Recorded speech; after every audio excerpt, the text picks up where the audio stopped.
Olá pessoal, no vídeo de hoje nós vamos começar a falar mais um pouco sobre limites laterais, continuando nosso curso sobre cálculo 1. Vamos começar com esse exemplo aqui. Então, no último vídeo a gente tinha falado sobre limites laterais, que são aqueles limites quando a gente olha apenas a aproximação do ponto em questão apenas por valores maiores do que ele ou por valores que são menores do que ele, tá? Então, o objetivo aqui desse exemplo é a gente tem que provar, tá? Prove que o limite, quando x tende a zero, da função módulo de x sobre x, a gente quer mostrar que esse limite não existe, certo? Então, em geral, quando algum exercício aparece com a palavra prove, mostre, demonstre, normalmente, alguns alunos já ficam meio desesperados, mas não precisa se preocupar muito aqui não, tá? Até aqui, em que situação que a gente viu que o limite não existia? A gente viu na última aula, já no finalzinho, que o limite não vai existir se os limites laterais forem diferentes, tá? Isso aí foi o último resultado que a gente comentou na última aula. Então, é isso que a gente vai utilizar aqui. A gente vai tentar determinar quem é o limite dessa função quando x se aproxima de zero pela direita, ou seja, por valores maiores do que zero, e também o limite dessa mesma função quando x se aproxima de zero por valores menores do que zero, ou seja, quando se aproxima de zero pela esquerda. Tá certo? Então, vamos começar aí relembrando o que é o módulo de x. Certo? O módulo de x é o número, certo? Só que sempre com o sinal de mais. Então, a gente vai desprezar o sinal dele se ele for negativo. O que é que isso significa? Isso significa que módulo de x vai ser igual a x, tá? Se x for positivo ou zero. E, no caso, vai ser igual a menos x, tá certo? Se x for negativo. Por exemplo, se a gente tivesse o módulo de 5, quanto que é o módulo de 5? O módulo de 5 é igual a 5. Por quê? Porque 5 é positivo. Eu não tenho que desprezar nenhum sinal que apareça aí. Beleza? Módulo de 0 é 0. Por quê? Porque é 0. Então, ele está aqui nessa situação. Não tem sinal para eu desprezar. Agora, se eu tiver o módulo de menos 2, digamos, aí o módulo de menos 2 é igual a 2. Eu tenho que desprezar esse sinal de menos que está aqui. Ou seja, eu tenho que multiplicar o número, o x aqui no caso, ele é igual a esse menos 2, tá?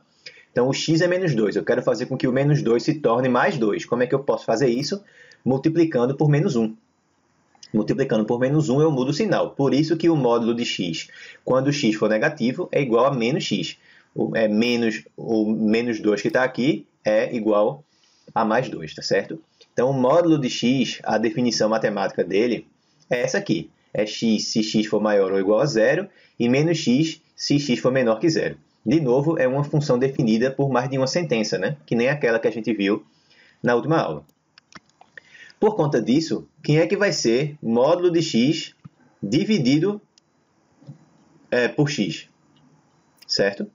Se eu estou dividindo por x agora, então o x não pode ser zero, né? Então, eu não posso mais, essa parte aqui, eu não posso mais incluir o zero. Não vai ter problema no cálculo do limite, se ele existe ou não. Por quê? Porque eu quero apenas que o x se aproxime de zero. Mas não vai precisar ficar igual a zero, tá? Se existisse o valor dessa função no zero, esse valor não iria importar absolutamente nada. Então, o que é que vai dar aqui, né? A gente vai ter, na parte de cima, na parte em que o x agora é maior do que zero apenas, a gente vai ter x dividido por x, certo? Estou dividindo todo mundo aqui por x. Então, aqui em cima fica x sobre esse x que a gente colocou aqui. Se o quê? Se o x for maior do que zero agora. Por que maior e não maior ou igual? Porque se eu incluísse o zero, eu ia poder dividir por zero aqui, mas eu não posso fazer isso. E nessa outra parte eu vou ter menos x, que é o que já tinha aqui, sobre o x que eu dividi. Isso aí se o quê? Se o x for menor do que zero. Nesse caso, o x não é zero, né? Nem nesse caso aqui em cima, nem nesse caso aqui embaixo. Portanto, isso aqui é a mesma coisa que o quê? A mesma coisa aqui, ó. Aqui em cima eu tenho x sobre x, que é igual a 1. Então, é igual a 1 se o x for maior que 0, certo? E aqui embaixo eu tenho menos x sobre x, que é menos 1. Então, eu tenho menos 1 se x for menor do que 0. Agora, eu posso falar se essa função aí, se o limite dela no zero existe? Posso. Vamos dar uma olhadinha aqui no gráfico dela, só para a gente se situar melhor. Então, aqui eu tenho o x, aqui eu tenho o y. Como que é o gráfico dessa minha função? Para x maior que zero, então aqui a bolinha aberta. Para x maior que zero, o valor da função é igual a 1. Para x menor do que zero, então mais uma vez aqui a bolinha ela é aberta. Deixa eu desenhar ela de novo, porque ela não ficou muito boa. Então a bolinha é aberta mais uma vez. Daqui para trás o valor da função é igual a menos 1. Beleza? Então, qual que é o valor do limite dessa minha função aí, ó? Quando x... Então, qual é o valor de limite de módulo de x sobre x quando x tende a zero por valores maiores do que zero, pela direita? Quando ele se aproxima de zero pelo lado de cá, ó, a função se aproxima de quem? De 1, beleza? Se aproxima de 1. Então, esse limite aqui pela direita vale 1. Por outro lado, quanto é que vale o limite dessa mesma função, módulo de x sobre x, quando x se aproxima de zero pela esquerda, por valores menores do que zero? Então, eu me aproximo por esse lado de cá. Ó. Quando eu me aproximo desse lado, a função está se aproximando de que valor? De menos 1, certo? Então, o que é que a gente está vendo aqui? Ó? Os limites laterais são diferentes. Pela direita dá 1 o limite, e pela esquerda dá menos 1. Como os limites laterais são diferentes, eu posso já concluir que o limite da função não existe, beleza? Por causa da diferença entre os limites laterais. Só iria existir se os limites laterais fossem iguais, se ambos existissem e eles fossem iguais. Beleza, pessoal? Então, isso aí já resolve esse exemplo que dá uma revisada no que a gente viu no final da última aula. Tá? Vamos continuar com o assunto agora. A gente vai ver agora algumas propriedades do limite que, de uma forma mais intuitiva, a gente já vem usando nos exemplos. Tá? Essas propriedades elas simplificam muito a vida da gente para resolver alguns exemplos. Eu vou agora enumerar elas aqui, tá? Então, vamos começar admitindo que C, certo? C é um número real, certo? Constante, beleza? E vamos supor que os limites, quando x tende a x0, de f de x, que esse limite existe e ele é igual a f maiúsculo. E vamos supor também que o limite, quando x tende a x0, da função g de x, digamos, também existe e que ele vale um número g maiúsculo. Então, as propriedades que a gente tem são as seguintes. Ó. A primeira propriedade vai dizer a gente que o limite da soma, então o limite, ó, quando x tende a x0, da soma de f de x com g de x, isso aí é igual à soma dos limites. Então, isso aí é a mesma coisa que f mais g, certo? Se eu quero calcular o limite da soma, basta a gente calcular o limite desse cara aqui, calcula o limite desse cara daqui e depois soma os resultados. A mesma coisa vale com a diferença, tá? Então, eu vou aqui já resumir tudo com uma única propriedade, dizendo que o limite da soma ou da diferença, tá, de f de x mais ou menos o g de x dá igual ao limite de f mais ou menos o limite de g, certo?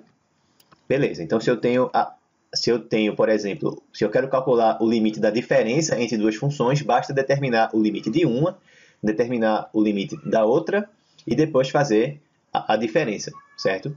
Fazer a diferença na mesma ordem. Vamos para a segunda propriedade. A segunda propriedade se refere à multiplicação por um escalar.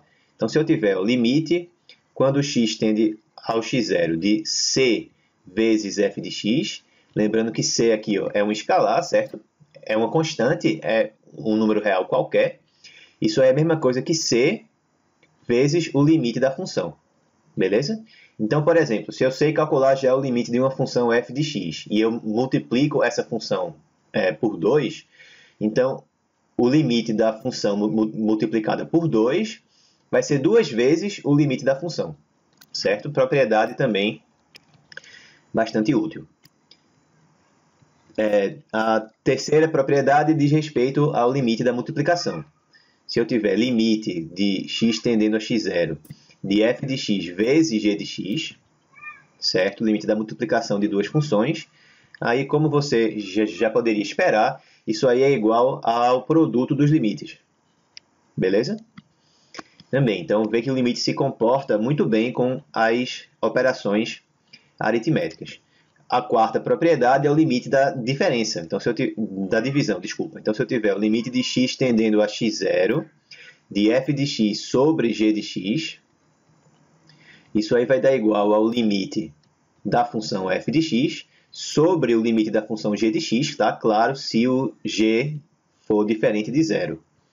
Isso aqui só pode ser válido se o limite da função que está embaixo não for zero, tá? Porque se for zero, eu vou ter uma divisão por zero, aí não dá para a gente fazer direto. Pode ser que, assim como era o caso dos exemplos que a gente já resolveu de limites, com alguma manipulação algébrica, a gente conseguisse, né, fazer com que essa expressão aqui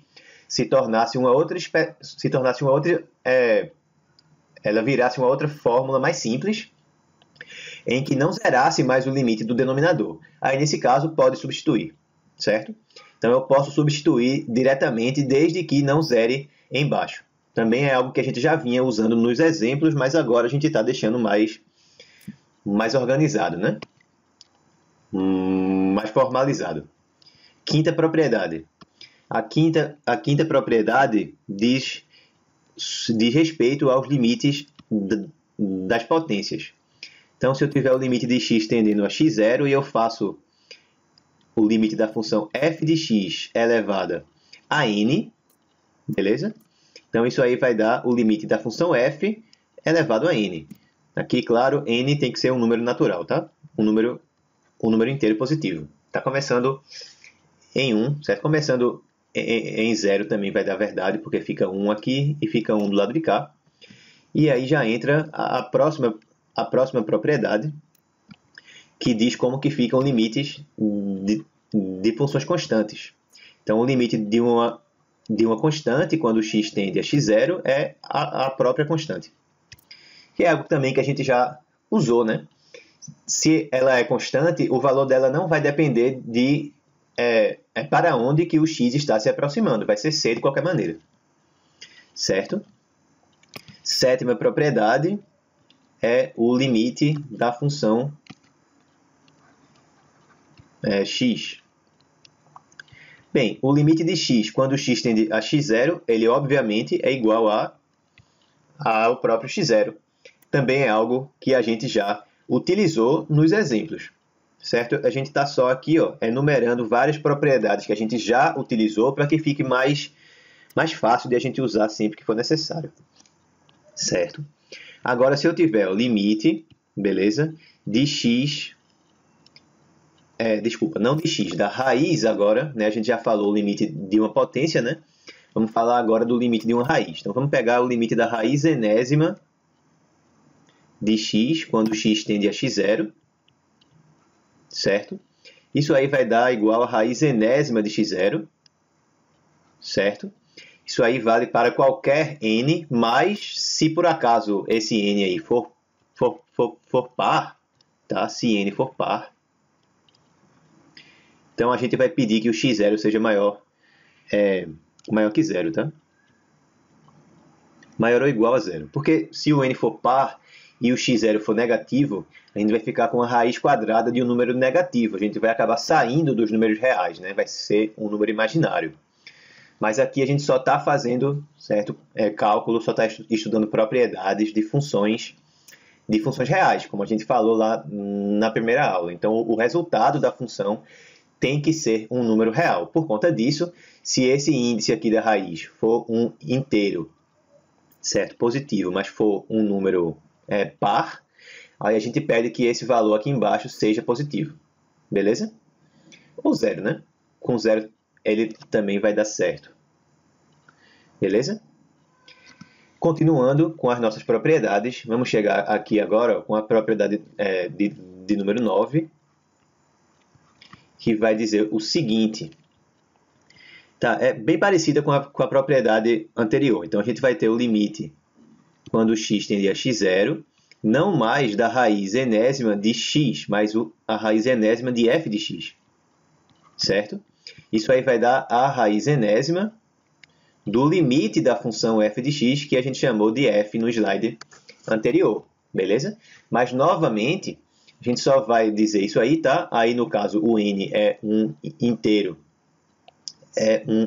positivo, mas se esse n aí for par, de novo, beleza? Se n for par, então a gente vai pedir que o f seja maior ou igual a zero, porque, de novo, se ele for menor que zero, a gente vai ter a raiz de índice par de um número negativo, aí não vai ser real mais. A gente vai acabar caindo para os números complexos, certo? Aí não é o objetivo desse curso aqui da gente. Fica para um outro momento estudar limites, certo? Estudar cálculo com números complexos. Beleza? Então, ó, é uma consequência dessas propriedades que se f de x for uma função polinomial ou for uma função racional, só um adendo aqui, o que é que significa dizer que f de x é uma função racional? Quer dizer que f de x é o quociente de dois polinômios, tá? Então, é um polinômio no numerador dividido por outro polinômio no denominador, tá? Função racional é isso. Polinômio em cima sobre polinômio embaixo. Então, se f de x for polinomial ou for uma função que é racional, então vale a regra da substituição direta. Beleza? Algo também que a gente já vinha fazendo. A regra da substituição direta. O que é que isso significa? Significa que o limite de f de x quando x tende a x0 vai ser igual a f de x0. É claro, certo? Aí a gente precisa que x0, né, ele tem que estar no domínio de f. O que é que eu quero dizer com isso? Quer dizer que eu não posso substituir o x, certo, diretamente, por um valor em que a função não existe. Por exemplo, se a gente tivesse aqui, ó, f de x igual a 2x ao quadrado menos 5x mais 1. E aí eu quisesse calcular quem é o limite de f de x quando x tende a 1. 1 está no domínio da função f? Está, porque a função f é uma função que é polinomial, então não tem nenhuma restrição no domínio dela. Então, se ela é uma função polinomial, vale a regra da substituição direta.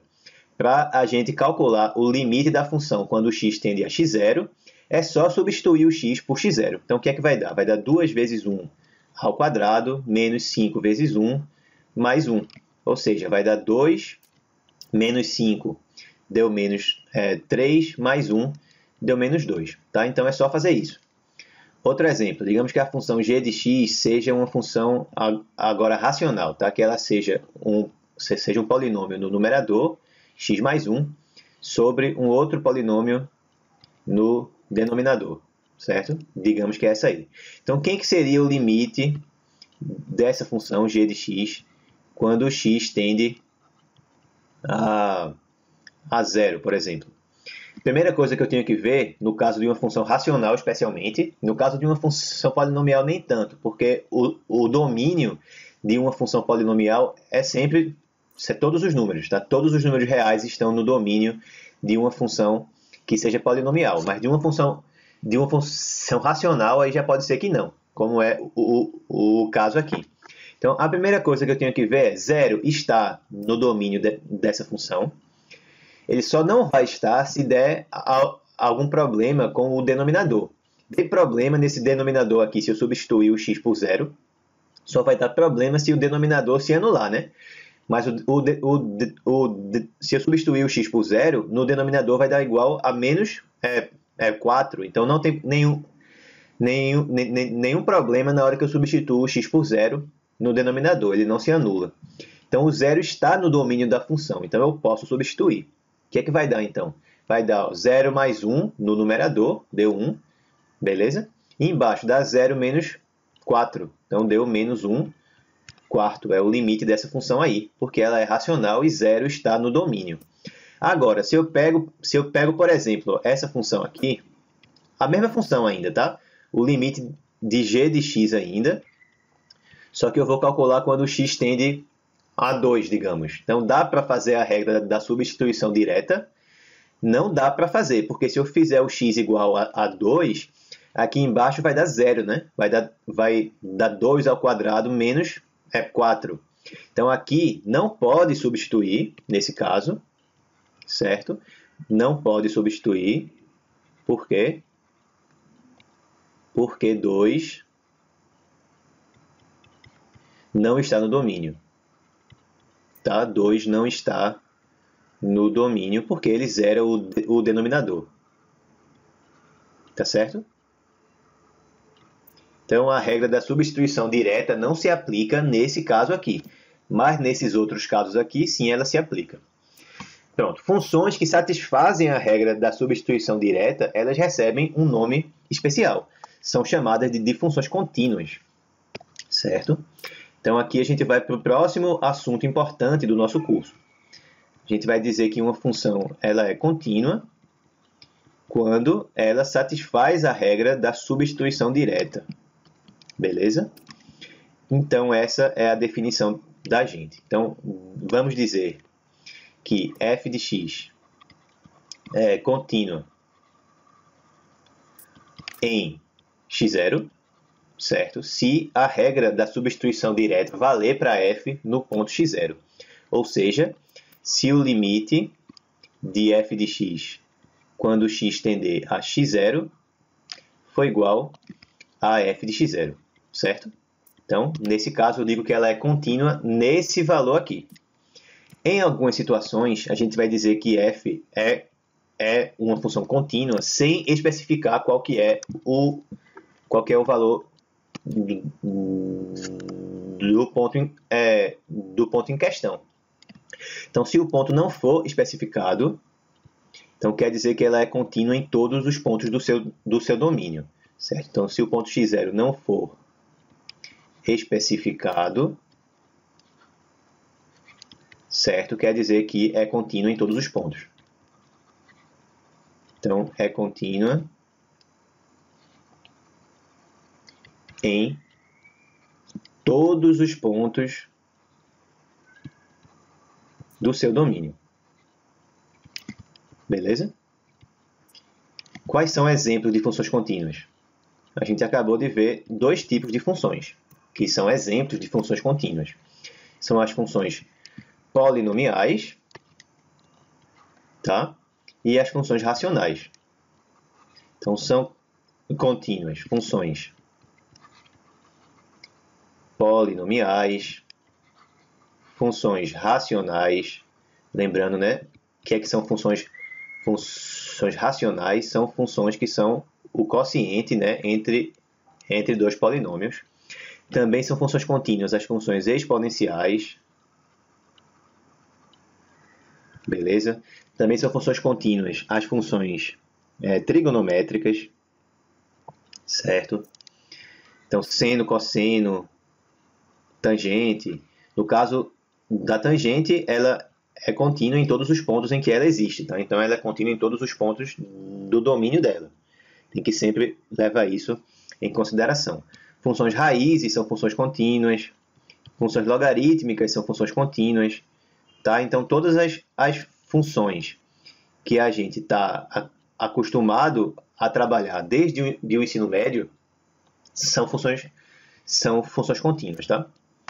Mais uma observação é que nessa definição aqui, certo? Nessa equação, na verdade, eu só estou com uma expressão, né? Mas nessa expressão está dizendo três coisas. A primeira coisa que está dizendo é que o ponto x0 está no domínio da função. Ou seja, f de x0 existe. Certo? F de x0 existe. Beleza? F de x0 existe. Então, x0 está no domínio da função. Segunda coisa que ela está dizendo é que o limite existe. Beleza? Se o limite existe, então é porque os limites laterais, os dois, existem e são iguais. E a terceira coisa está dizendo também que os valores do limite, né, e da função são iguais. Os valores da função e do limite são iguais. Beleza? Então, está dizendo essas três informações na hora que a gente olha aí para essa propriedade. Como que a gente pode visualizar, né, uma função contínua? Certo? Vamos ver exemplos gráficos de funções contínuas. Tá, ó, então, estou relembrando isso. O limite existe, quer dizer que os limites laterais existem e são iguais, certo? A função existe e os valores têm que coincidir. Tá bom? Então, vamos começar com esse exemplo aqui. Ó.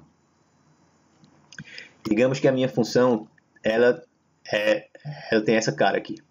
Então, até aqui ela funciona desse jeito. Aqui a bolinha é aberta. Aqui ela segue de outro jeito. Então, digamos que aqui é o ponto x0, tá? Aqui é x0. Então, o que é que eu posso afirmar? Bem, o f de x0 existe? Existe, porque nesse ponto aqui, ó, repara que a bolinha ela está fechada. Então, quer dizer que o x0 ele está no domínio da função. Então ok. Eu posso afirmar que o limite existe? Não posso afirmar que o limite existe. Por que que o limite não existe? Porque os limites laterais aqui, ó, estão sendo diferentes. Então, a função não é contínua em x0. Então, a gente fala também que a função é descontínua em x0. Certo? Vamos ver outro exemplo? Vamos ver outro exemplo. Então, digamos agora que a gente tenha essa situação aqui. Ó.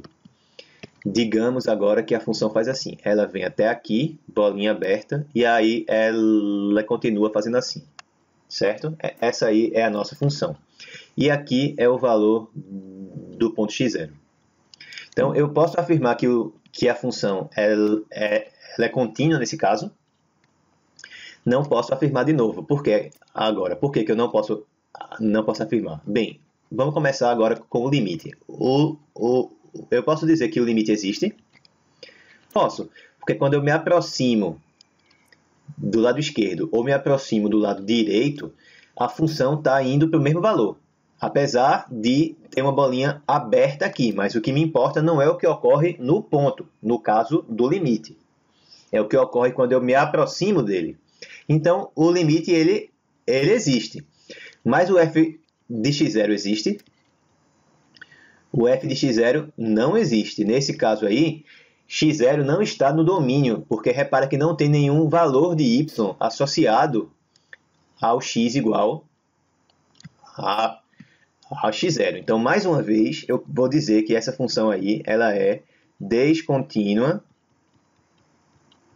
em x0. Ela não é contínua nesse ponto, certo? Mais uma situação. Vamos pegar aqui agora da seguinte maneira. Vai ser bem parecida. Então, até aqui eu venho, aí a bolinha aberta, e aí, pronto, sigo assim. Aqui é o ponto x0 mais uma vez. Essa função, digamos agora que eu coloco uma bolinha fechada aqui embaixo. Dessa vez agora, f de x0 existe.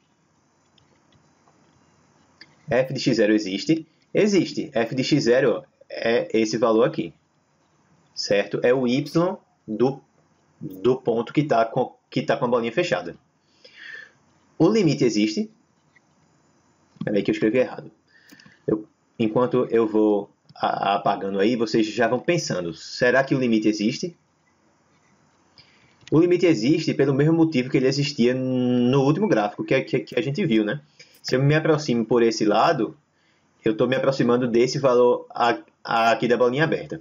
Se eu me aproximo por esse lado, eu também estou me aproximando do mesmo valor da bolinha aberta. Então, a função existe e o limite existe. Mas o limite é igual ao valor da função? Não. Tá? Então, a função ainda é descontínua. Por quê? Apesar de a função existir, apesar de o limite existir, esses valores são diferentes, certo? Então, o valor da função é diferente do limite da função quando x tende a x0. Então, mais uma vez, nesse caso, a função também é descontínua em x0, certo? Então, pronto. Nessa situação aqui, a gente diz que houve um salto, certo? Houve um salto, a gente pulou desse valor aqui, ó, do lado esquerdo, para esse valor aqui do lado direito, quando a gente passou no ponto x0. Eu não ia conseguir desenhar, certo, esse gráfico aqui de uma vez só, sem tirar a minha caneta do papel. Aqui a mesma coisa, eu não tenho como desenhar esse gráfico aí todo de uma vez, tá? Sem ter nenhuma interrupção. E aqui a mesma coisa. Então, em geral, o que é que a gente diz sobre o gráfico de uma função contínua? O gráfico de uma função contínua, como é que a gente faz para desenhar ele? A gente desenha ele de uma vez só. A gente não precisa tirar o lápis do papel. Então, não precisamos tirar o lápis do papel para desenhar. Certo? Essa é a forma intuitiva de ver como é o gráfico de uma função contínua. Por exemplo, o gráfico de uma função exponencial, por exemplo. Que ele é assim.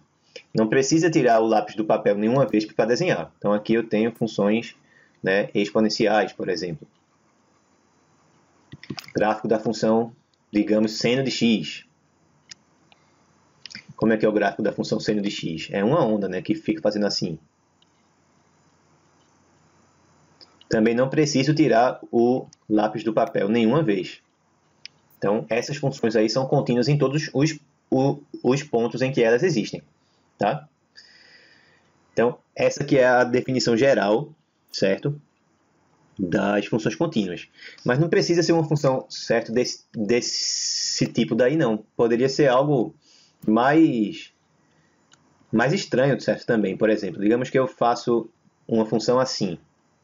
Essa função aqui, ó, digamos que ela vem assim até aqui por uma... aqui ela vem por uma parábola, por exemplo. Aí até aqui ela fica constante.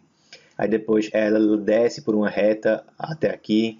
Aí depois ela sobe por outra parábola. Aí daqui em diante ela faz um seno, por exemplo. Essa função aí, ela é contínua. Por quê? Porque eu desenhei o seu gráfico sem tirar o lápis do papel nenhuma vez. É uma linha contínua o gráfico dessa função da gente. Então, essa aí também representa, tá, o gráfico de uma função contínua. Só para a gente finalizar, então, ó, também existem algumas propriedades para funções contínuas, assim como aquelas que a gente tinha para os limites. Só lembrando, polinomiais, racionais, exponenciais, trigonométricas, raízes, logarítmicas, certo? Hiperbólicas, que a gente vai também comentar depois. As inversas das funções trigonométricas, certo? Todas essas são contínuas em todos os pontos dos seus domínios. E também existem propriedades como essas aqui, para funções contínuas. Vamos enunciar aqui, né? Como é que fica? Vamos lá. Então, algumas propriedades, né? Então, se f e g, f de x e g de x, são contínuas, então também são contínuas as seguintes funções. Então, também são contínuas essas seguintes funções aqui, ó, que a gente pode produzir. Deixa eu ajeitar esse contínuos aqui que está estranho. Tá? Também são funções contínuas essas funções aqui que a gente pode produzir, certo? A partir de f e de g. A soma das duas funções, certo? F mais g é uma função contínua, f menos g também é uma função contínua, f vezes g também é uma função contínua, f sobre g é uma função contínua, claro, aqui, somente onde g de x for diferente de zero, né? Tá? Então, não pode ter zero no denominador. Isso aí tem que ficar sempre claro, tá? Também são contínuas as funções compostas, f composta com g e g, certo, composta com f. Portanto, a gente consegue aqui agora um montão de exemplos de funções contínuas. A gente já sabe que funções exponenciais, trigonométricas, logarítmicas, enfim, são funções contínuas, tá? Então, essa função aqui, ela é contínua. Digamos, 2 elevado a x mais seno de x. Por que ela é contínua? Porque essa aqui é contínua por ser um exponencial. Essa aqui é contínua por ser uma função trigonométrica. A soma de funções contínuas também é uma função contínua. Também é contínua essa função aqui, ó, g de x igual a... Vamos pegar algo mais bem absurdo, certo? 3 elevado ao cosseno de x vezes tangente de x mais logaritmo de x na base 3, certo? Essa função ela é contínua, certo? Por que ela é contínua? Vamos ver em todas as partes dela. Por que essa parte aqui ela é contínua? Bem, porque aqui eu tenho uma função composta, né? Eu tenho uma função que é exponencial, que seria 3 elevado a algo, e no lugar do expoente aqui eu estou colocando uma outra função, certo? Cosseno de x é uma função contínua, porque é uma função trigonométrica, e 3 elevado a x, certo? Também é contínua porque é exponencial. Então aqui eu tenho a função composta entre duas funções contínuas. Então ela também é contínua porque é a composta entre duas contínuas. Essa daqui ela é contínua em todos os pontos em que ela existir. Essa aqui também é contínua em todos os pontos em que ela existir. Então, por que essa daqui é contínua em todos os pontos que elas existirem? Porque é a soma de funções contínuas. E por que g, agora, finalmente, ela é contínua? Porque ela é a multiplicação de uma função contínua com outra função contínua. Tá? Então, a gente consegue fazer várias combinações de funções contínuas, agora gerando novas funções contínuas. Certo? Tá bom, então vamos fazer mais alguns exemplos agora para a gente finalizar esse vídeo, certo? Então vamos começar com essa função aqui, ó, com esse exemplo aqui. Vamos pegar, digamos, a função f de x igual a... Vai ser uma função definida por duas sentenças, tá? Em uma parte, ela vai ser igual a x ao quadrado menos x menos 2, certo? Sobre x menos 2, certo? Se x for diferente de 2. E vai ser igual a 1 se x for igual a 2. Então, em que pontos essa função, em que pontos f de x é uma função contínua? Tá? Bem, então, ó, a princípio, a gente já tem um valor de x que é candidato a ser um ponto em que a função é descontínua, que seria o x igual a 2, porque a gente pode ser, né, que tenha o valor da função, que é 1, diferente do valor do limite. A gente vai ter que calcular aí qual é o limite para a gente ver. Vamos iniciar, então, olhando para só a função aqui, ó, quando x é diferente de 2. Tá? Então, ó, se x for diferente de 2, então f de x é uma função racional, né? Então, f de x é igual a x ao quadrado menos x menos 2 sobre x menos 2.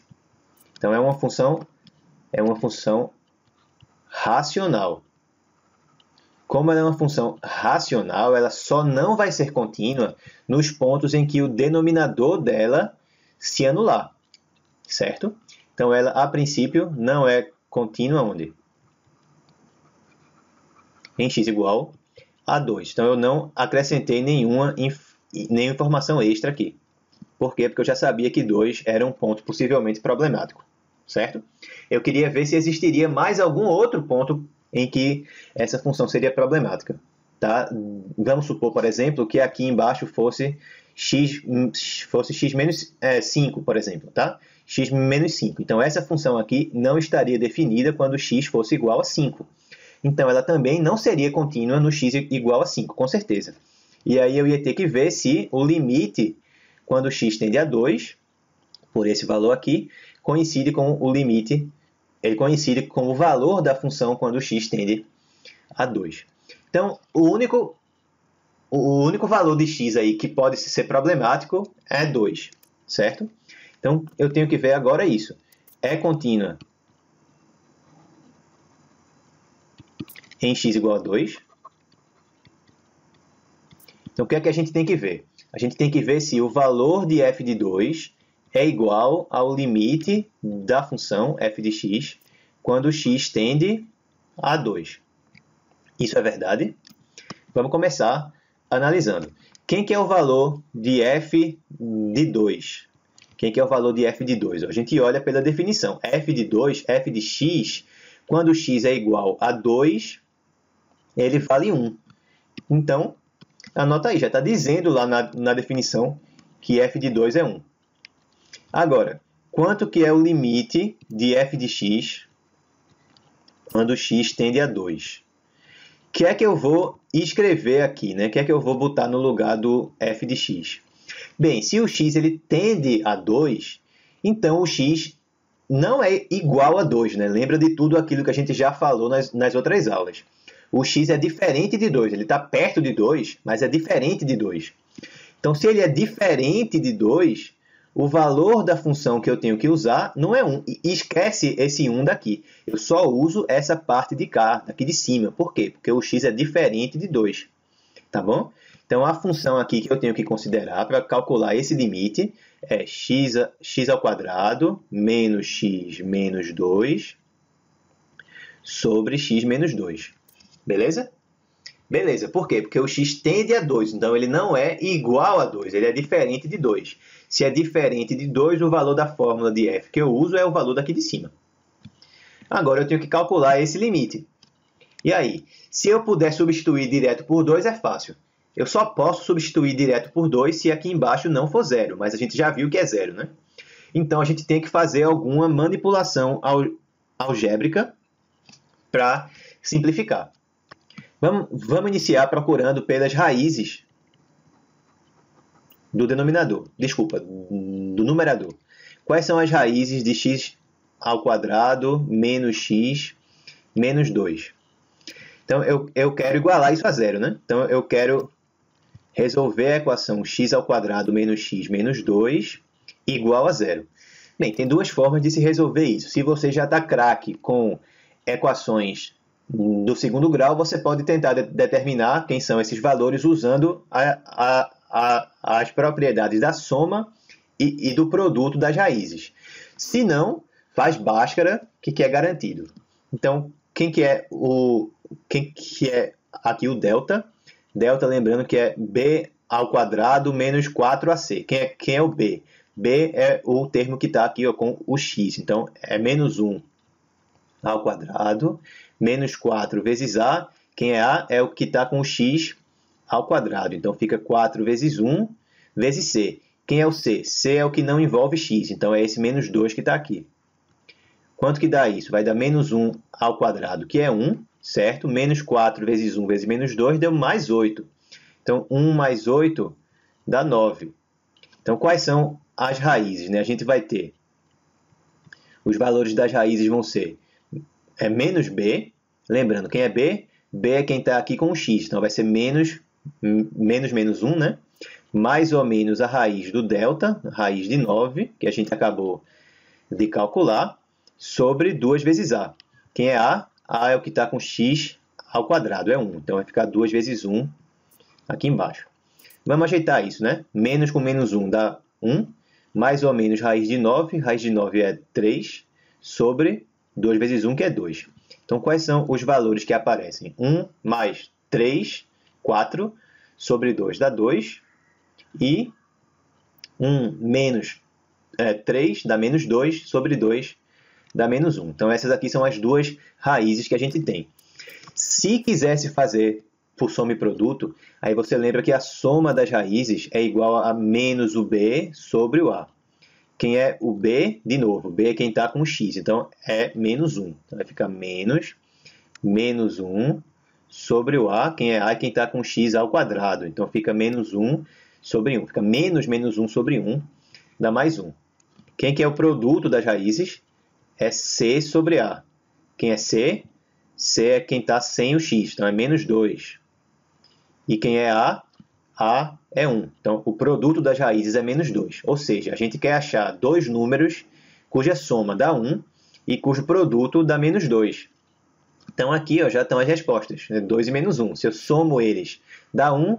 Se eu multiplico eles, dá menos 2. Mas aí já é um pouco mais avançado com a equação do segundo grau. Se você não se sente seguro de fazer assim, faz Bhaskara, que é mais garantido. Certo? Por que que isso ajuda a gente? Porque a gente sabe que sempre que a gente tem uma função do segundo grau e a gente conhece quem são as raízes dela, a gente pode escrever essa função na forma fatorada.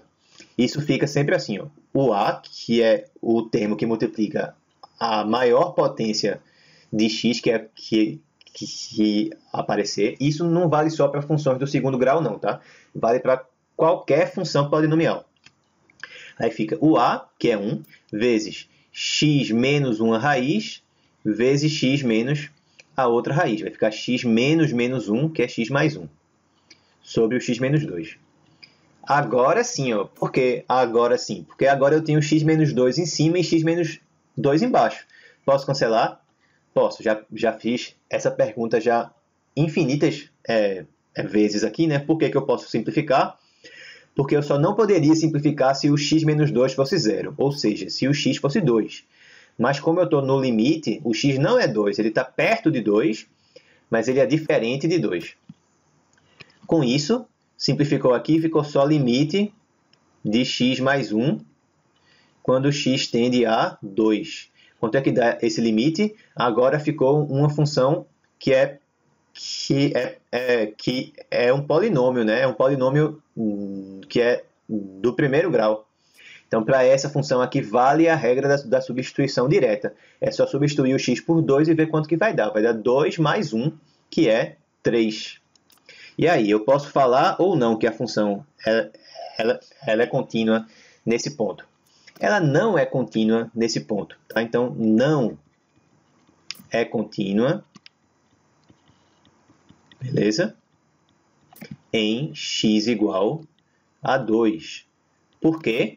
Porque o valor da função existe, mas é 1. O limite existe, mas é 3. Então, a gente precisava que esses dois valores fossem idênticos, fossem iguais. Tá? Então, voltando aqui, ó, qual que é a resposta para esse exercício, para esse exemplo? Em que pontos que a função ela é contínua? Bem, a gente só viu que ela não é contínua no x igual a 2. Né? Se o x não for 2, ela é uma função que é racional, que ela é contínua em todos os pontos do domínio dela. O único ponto que não está no domínio dela é 2. Então, a resposta aqui é qual? A resposta ela é contínua em... vamos ver se cabe aqui. É contínua em todo x diferente de 2. Em 1 ela é contínua, em 2 ela não é. Em 10 ela é, em 0 ela é, em menos 1 milhão ela é. Ela só não é em x igual a 2. Beleza, pessoal? Maravilha. Vamos ver mais um exemplo. Vamos lá. Então agora a gente vai ter o seguinte. Ó. Agora a gente vai pegar essa função aqui. F de x igual a... De novo, é uma função definida por mais de uma sentença. Em geral, questões que envolvam continuidade sempre vão ser assim.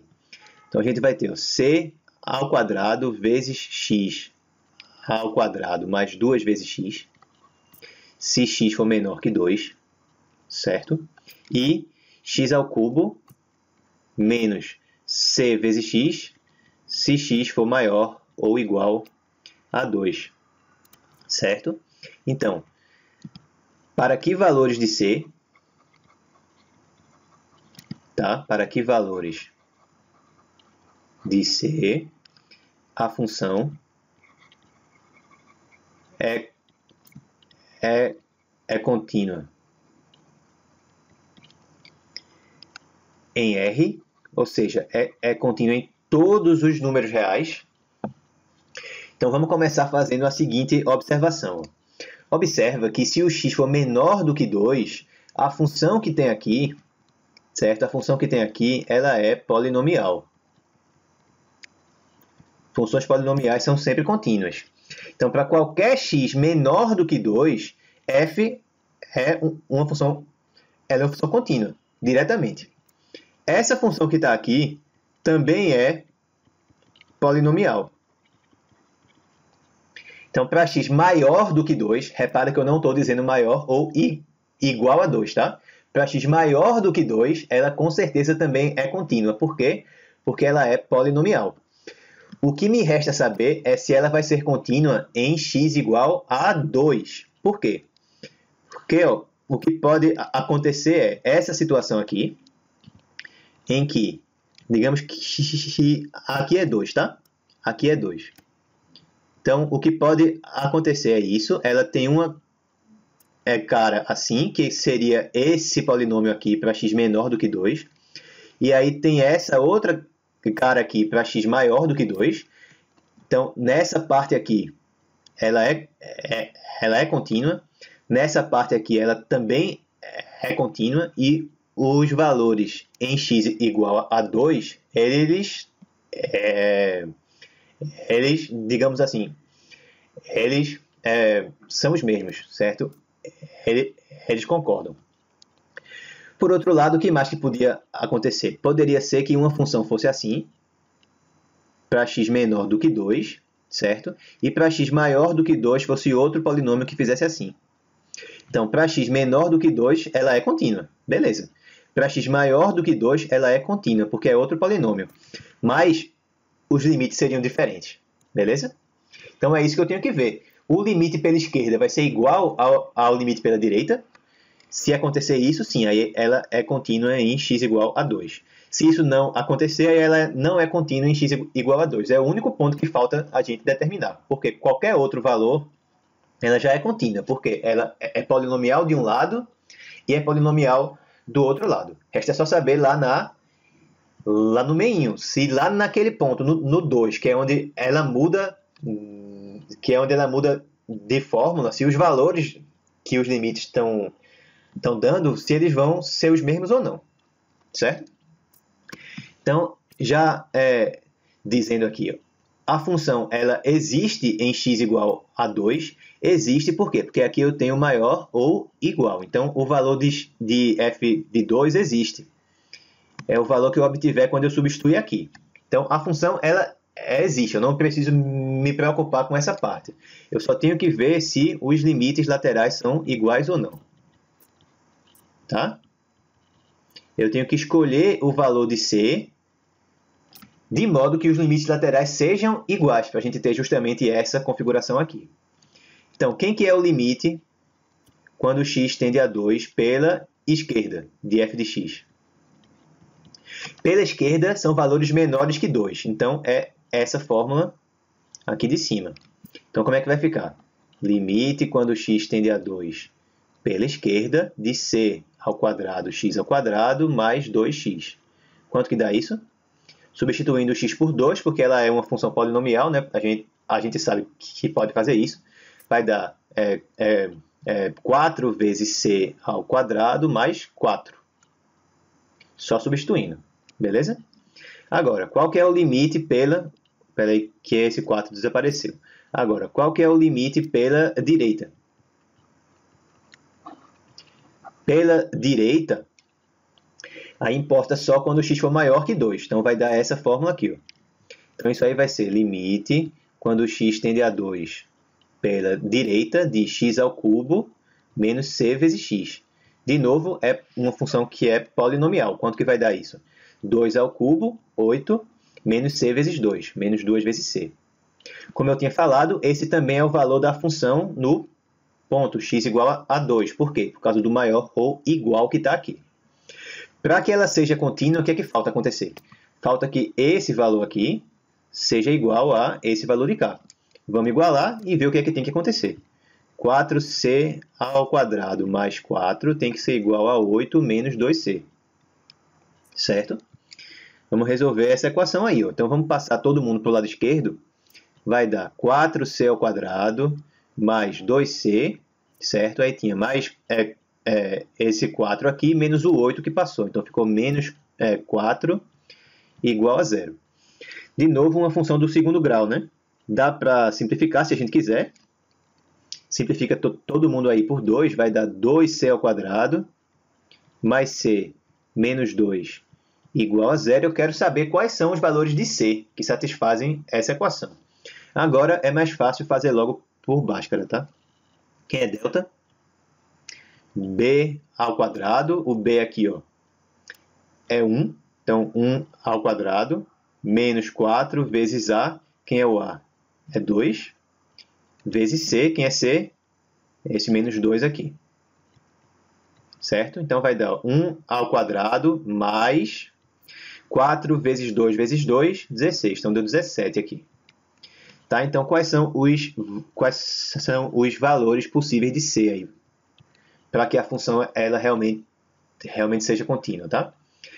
Eu vou ter menos B. Quem é B? B é 1, tá? Então, vai ficar menos 1, mais ou menos a raiz do delta, mais ou menos a raiz de 17, sobre 2A. Quem é A? A é 2. Então, sobre 4. Então, aí a gente pega já a resposta para esse problema. Tá? Quais são os possíveis valores de C? Vamos escrever aqui embaixo. A gente poderia ter C igual a menos 1 menos raiz de 17 sobre 4. Essa seria uma possibilidade, C1, certo? Ou a outra possibilidade, C2, seria menos 1 mais raiz de 17 sobre 4.